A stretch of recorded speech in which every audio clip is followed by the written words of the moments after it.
sa pera, baka kayo makarma. Yeah, lagi na lang nako-compromise, kahit gusto pa ng extra rice. Ang kita'y maliit, laging kapos sa budget, ako ay nabubwisit. Shit, bakit ba tayo'y naghihirap habang ang iba'y napapasarap?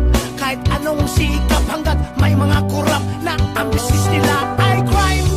Kukurakot sila doon sa left, kukurakot din doon sa right.